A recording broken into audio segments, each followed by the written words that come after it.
এই মহান নেতা যিনি বাংলাদেশের স্বাধীনতা ঘোষণা দিয়েছিলেন, পরবর্তীতে যখন বাংলাদেশের জনগণ এবং সেনাবাহিনীর সদস্যরা তাকে রাষ্ট্র পরিচালনার দায়িত্বে নিয়ে এসেছিলেন এবং জনগণের মধ্যে থেকে নির্বাচনের মধ্য দিয়ে তিনি যখন রাষ্ট্র পরিচালনার দায়িত্বে এসেছিলেন মাত্র 3.5-4 বছরের মধ্যে, এর মধ্যে তিনি বাংলাদেশের সমস্ত যে পুরনো যে খুনধরা ব্যবস্থাটাকে পাল্টে দেওয়ার চেষ্টা করেছিলেন এবং একদিকে রাজনৈতিক সংস্কার, বহুদলীয় গণতন্ত্রের আবার পুনঃপ্রবর্তন, একদলীয় শাসন ব্যবস্থা থেকে বক্সাল থেকে ফিরিয়ে নিয়ে আসা, অন্যদিকে অর্থনীতিতে একটা মুক্ত বাজার অর্থনীতি চালু করা ছিল আমাদের এই বাংলাদেশের পরিবর্তনের প্রথম ধাপ বলে আমি মনে করি। এবং সেই 3.5 বছরের মধ্যে তিনি একটা অভূতপূর্ব পরিবর্তন নিয়ে এসেছিলেন। যে বাংলাদেশকে বলা হতো বটমলেস বাস্কেট, সেই বাংলাদেশ একটা সমৃদ্ধির দেশে পরিণত হয় এবং যেখানে আপনার দুর্ভিক্ষ হয়েছিল তৎকালীন আওয়ামী লীগ সরকারের দুঃশাসনের কারণে,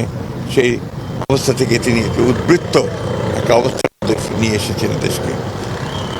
শস্য উৎপাদনের ক্ষেত্রে। সত্যি কথা বলতে কি, এই বিষয়গুলো ছিল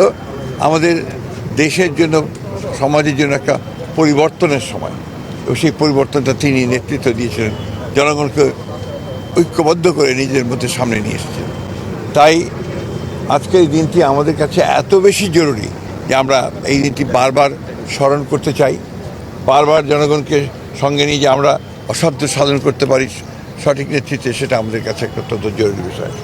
আজকে আবার তারই যোগ্য উত্তরাধিকারী তারেক রহমান আমাদের প্রধানমন্ত্রী, তার নেতৃত্বে আমরা আবার সেই বিপ্লবী কর্মসূচিগুলো শুরু করেছি। আমরা উৎপাদনের কাজ করছি, আমাদের ফ্যামিলি কার্ড, কৃষক কার্ড, খাল কর্মসূচি বাংলাদেশে ইতিমধ্যে একটা আলোড়ন সৃষ্টি করেছে। আমরা তাই আজকের এই দিনটিকে বারবার করে স্মরণ করতে চাই, মনে করতে চাই অত্যন্ত